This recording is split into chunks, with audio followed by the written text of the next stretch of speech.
Online கலைக்கு நேயர்களுக்கு வணக்கம்.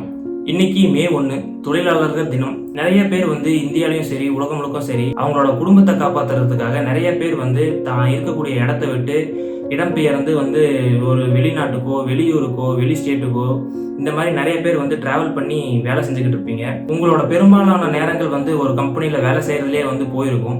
நிறைய பேர் இப்படிதான் உழைச்சி கொட்டிக்கிட்டு இருக்கோம். உங்கள் எல்லாருக்குமே மே தின நல்வாழ்த்துக்கள், தொழிலாளர் தின நல்வாழ்த்துக்கள். இப்படி ஸ்கில்டு லேபர்ஸாக இருக்க பெரும்பாலானோருக்கே இங்கே பொழப்பு நடத்துறதுல ரொம்ப கஷ்டம் இருக்க சூழ்நிலையில் நான் இந்த வீடியோ எதற்காக போடுறேன் அப்படின்னா, நிறைய டிசபிள்டு பர்சன்ஸ் நிறைய பேர் ஒர்க் பண்ணிக்கிட்டு இருக்காங்க. நான் ட்ரெயினில் போயிட்டு வரும்போது பார்த்துக்கிட்டு இருக்கேன். நிறைய டிசபிள்டு பர்சன்ஸ் ஒரு ஆரஞ்சு மிட்டாய், ஒரு கடல மிட்டாய்ன்ற மாதிரி வித்துட்டு போயிட்டு இருக்காங்க. நான் ஒரு 5 வருஷத்துக்கு மேலே ட்ரெயினில் பயணம் பண்ணிக்கிட்டு இருக்கேன். ஆனால் இது வரைக்கும் ஒரு தடவை கூட அவங்க கிட்ட இருந்து யாராவது வாங்கி நான் பார்த்ததே கிடையாது. அப்படி ரொம்ப கஷ்டப்பட்டு ஒரு சேல்ஸ் பண்ணி தான் அவங்க ஒரு பொழப்பு நடத்திக்கிட்டு இருக்காங்க.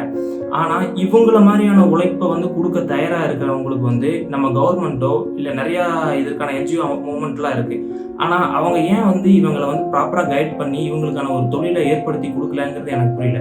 அது சரி, இந்தியாவில் இருக்கக்கூடிய 60% அன்எம்ப்ளாய்மெண்ட்டாக இருக்கும்போது, ஸ்கில்டு லேபர்ஸ் அன்எம்ப்ளாய்மெண்ட்டாக இருக்கும்போது இவங்களை யாரும் கவனிக்க மாட்டாங்கன்றது ஒரு உண்மையாக இருந்தாலுமே, ஆனால் இவங்களுக்காக ஒரு ஸ்டெப் எடுக்கணுன்ற கோரிக்கையை தான் இந்த வீடியோவில் நான் வைக்க விரும்புகிறேன். ஏன் அப்படின்னு பார்த்தோம்னா, ஒரு 2-3 நாளைக்கு முன்னாடி மகாராஷ்டிராவில் 30,000த்துக்கு மேற்பட்ட பெண்கள் தான் ஒரு நாளைக்கு மென்சுரல் சைக்கிள் லீவ் போட்டோம் அப்படின்னா தனக்கு 350 ரூபா சேலரி கட்டாயிருன்றதுக்காக யூட்ரஸை ரிமூவ் பண்ணியிருக்காங்க. இந்த அளவுக்கு நான் ஒர்க் பண்ணுறேன், இந்த அளவுக்கு என் உடம்புல இருக்கக்கூடிய பார்ட்ஸ் இழந்தாலும் பரவாயில்ல, நான் ஒர்க் பண்ணுறேன், வெறும் 350 ரூபாய்க்காக 30,000 பெண்கள் ஒர்க் பண்ண தயாராக இருக்காங்கன்ற போது இவங்கள மாதிரியான தொழிலாளர்களை மேம்படுத்துறதுக்காக தான் கவர்மெண்ட் இப்படி இவங்களையும் நீங்கள் மானிட்டர் பண்ணி இவங்களுக்கான வேலை வாய்ப்பு உண்டாக்கி தர வேண்டியது கவர்மெண்டோட பொறுப்பு தான். அது போக நம்ம இந்த மாதிரி டிசபிள்டு பர்சன்ஸ் எல்லாம் பார்த்தோம் அப்படின்னா இந்தியாவில் கிட்டத்தட்ட 6.5 கோடி பேர் இருக்காங்க. ஆனால் இவங்களுக்கு நிறைய கவர்மெண்ட் ஸ்கீம்ஸ் எல்லாம் இருக்குது. ஃப்ரீ எஜுகேஷன் பண்ணி தராங்க, நிறைய ட்ராவல்க்கெல்லாம் சப்போர்ட் பண்ணுறாங்க, ஃப்ரீயாக ட்ராவல் பண்ணிக்கலாம் இந்தியா ஃபுல்லாக. அது போக நிறைய லோன்ஸ் தராங்க, இவங்களுக்கு மாதம் மாதம் பென்ஷன்ஸ் தராங்க, ஒரு 1000 ரூபாயிலேருந்து 3000 ரூபாய் வரைக்கும் பென்ஷன்ஸ் தராங்க. ஆனால் இது எத்தனை பேர்த்துக்கு போய் சேருது அப்படின்னு பார்த்தோம்னா வெகு சிலருக்கு தான் போய் சேருது. 6.5 கோடி பேர் இருக்கிற இடத்துல வெறும் 20-30 லட்சம் பேருக்கு தான் இந்த மாதிரியான ஸ்கீம்ஸ் எல்லாம் போய் சேருது. அவங்க எல்லாருமே பார்த்தீங்க அப்படின்னா ஒரு அளவுக்கு ஒரு மிடில் கிளாஸுக்கு மேலே இருக்கக்கூடிய ஃபேமிலிஸாக தான் இருப்பாங்க. அதற்கு கீழே இருக்கக்கூடிய ஃபேமிலிஸ் எல்லாமே ரொம்ப கஷ்டப்பட்டுக்கிட்டு தான் இருக்காங்க. அவங்கள மாதிரியான ஆட்கள் தான் ட்ரெயின்லையும் பஸ்லையும் பார்த்தீங்கன்னா ஒரு ஸ்டிக்கை வச்சுக்கிட்டு சேல்ஸ் பண்ணிக்கிட்டு இருப்பாங்க. ஒரு 5 ரூபாய்க்கு 10 ரூபாய்க்கு இவங்கள மாதிரியான ஆளுங்களை எல்லாம் நீங்கள் மானிட்டர் பண்ணி அவங்களுக்கு ஒரு ஸ்கில் நீங்கள் ஃபார்ம் பண்ணி கொடுத்து அவங்களுக்கு ஒரு தொழிலை தொடங்குறதுக்காக சப்போர்ட் பண்ண வேண்டிய கடமை நம்ம கவர்மெண்ட் கிட்ட இருக்கிறதா தான் நான் பார்க்குறேன். இதுக்கு பெரும்பாலும் காரணம் என்ன அப்படின்னு பார்த்தோம்னா அவேர்னஸ் இல்லாமல் இருக்கிறது தான். இந்தியா நிறைய பேர் படிச்சிருக்காங்க அப்படின்னா அப்படி கிடையாது. இந்தியாவில் இருக்கக்கூடிய நிறைய பேருக்கு இது கூட அவேர்னஸ் கிடைக்கவே இல்லை. இப்போ 350 ரூபா கொடுத்து தான் யூட்ரஸை ரிமூவ் பண்ணி அந்த ஒரு நாள் வேஜஸுக்காக அவங்க போய் வேலை செய்கிறாங்க அப்படின்னா அவங்களுக்கு உண்டான ஆப்பர்ச்சுனிட்டி எந்த அளவுக்கு இருக்கும். எனக்கு எங்கேயுமே போனாலுமே எனக்கு வேலை கிடைக்காது, எனக்கு காசு கிடைக்காதுங்கும் போது இங்கே தான் போய் ஆகணுங்கிற கட்டாயம் இருக்கும்போது தான் இந்த மாதிரியான வேலையெல்லாம் செய்வாங்க.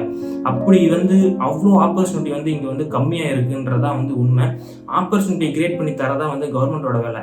இப்படி இவங்க எல்லாமே நல்லா வேலை செஞ்சாங்கன்னா இப்போ 350 ரூபா சம்பளம் வாங்குறவன் நாளைக்கு ஒரு 1000 ரூபாய் சம்பளம் வாங்கினா அப்படின்னா அந்த 1000 ரூபாயும் செலவு தான் பண்ண போகிறான். அப்படி செலவு பண்ணும்போது உங்களோட ஜிடிபி தான் இன்க்ரீஸ் ஆகும், இந்தியாவோட பொருளாதாரம் தான் இன்க்ரீஸ் ஆகுமே தவிர அவன் வளர்ந்துட்டா நமக்கு எந்த பிரச்சனையும் வந்துடும், அவன் வளர்ந்துட்டா நமக்கு பிரச்சனை வந்துடுற மாதிரி எல்லாம் எதுவுமே நடக்க போறது கிடையாது. இப்படி நிறைய பேர் இந்தியா ஜிடிபிக்காக டிசபிள்டு பர்சன்ஸ் நிறைய கான்ட்ரிபியூட் பண்றாங்க. ரொம்ப பூரா இப்போ குஜராத்ல இருந்து உத்தரப்பிரதேஷ்ல இருந்து ராஜஸ்தான்ல இருந்தெல்லாம் நம்ம தமிழ்நாட்டில் ரொம்ப சீப் லேபரா கன்ஸ்ட்ரக்ஷன்ல ஒர்க் பண்ணிட்டு இருக்காங்க. இவங்களுக்கு தான் வீட்டை விட்டு வந்திருக்காங்க, தான் இருக்கக்கூடிய இடம் புதுசு, இவங்களுக்கு சப்போர்ட் இங்கே பெருசாக இருக்குமான்னு கேட்டால் அது கண்டிப்பாக கிடையாது. அதே போல் நம்மளும் பார்த்தோம் அப்படின்னா ஃபாரின் போகிறோம், ஃபாரினில் போய் ரொம்ப கெத்தான ஒரு ஆஃபீஸில் போய் உட்காருவோமான்னு கேட்டால் அப்படியும் கிடையாது. அங்கேயும் பார்த்தீங்க அப்படின்னா நிறைய பேர் 1 ரூபாய் 2 ரூபாய் சேமிச்சு வைக்கிறதுக்காக ஒரு வேளை சாப்பிடாம 2 வேளை சாப்பிடாம இருப்பாங்க. இங்கே தமிழ்நாட்டிலே இருக்கக்கூடியவங்களே ஸ்டேட் விட்டு ஸ்டேட் மாதிரி வேலைக்கு போயிட்டாங்களாலோ இல்லை ஊர் விட்டு வெளியூர் போனாலோ அவங்களுமே ரொம்ப சிறுக சிறுக சேர்த்து வச்சு தான் வீட்டுக்கு காசு அனுப்புவாங்க. இந்த மாதிரி காசு அனுப்பிட்டு இருப்பாங்க. இப்படி கஷ்டப்பட்டு சம்பாதிக்கக்கூடிய இந்த பணத்தை எல்லாம் இன்டைரக்ட் டேக்ஸுங்கிற மூலமே முக்கால்வாசி பணத்தை நீங்களே வாங்கிக்கிறீங்க. அதாவது வந்து நான் வந்து ஒரு 20,000 ரூபாய் சம்பாதிக்கிறேன் அப்படின்னா அதில் 2 மாச சம்பளத்தை வந்து நீங்கள் இன்டைரக்ட் டேக்ஸாகவே நீங்கள் வாங்கிறீங்க. இதை பற்றி போன வீடியோவில் தெளிவாக பார்த்துருந்தோம். இப்படி எனக்கான ஆப்பர்ச்சுனிட்டியும் கவர்மெண்ட் கொடுக்கறது கிடையாது. அப்படி நான் கஷ்டப்பட்டு ஏதோ மிதிப்பட்டு அடிப்பட்டு அவமானப்பட்டு சம்பாதிக்கிற காசுலையும் வந்து இன்டைரக்ட் டேக்ஸ்னு பிடுங்கி அதில் என்னோட 2 மாச சம்பளத்தை வந்து நீங்கள் எடுத்துக்கிறீங்க. ஸோ இதை பற்றி என்ன நினைக்கிறீங்கன்றத கமெண்ட்டில் சொல்லுங்கள். இந்த மாதிரி தன்னோட டிசேபிள்டு வந்து மறைச்சும் நிறைய பேர் வந்து உழைச்சி முன்னேறணும்னு வந்து நிறைய பேர் போராடிட்டு இருக்கீங்க. இந்த வீடியோ உங்களுக்கு சார்பாக வந்து நான் சமர்ப்பிக்கிறேன். உங்கள் எல்லாருக்குமே வந்து இனிய தொழிலாளர் தின நல்வாழ்த்துக்கள். நன்றி.